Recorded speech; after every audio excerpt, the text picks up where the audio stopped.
ఒక మాయని తెలుసుకున్నాను, ఏది నా సొంతం కాదనుకున్నాను.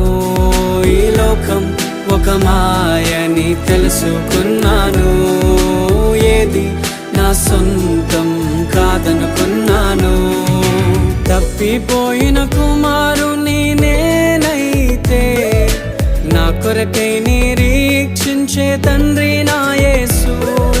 తప్పిపోయిన కుమారుని నేనైతే, నా కొరకై నిరీక్షించే తండ్రి నా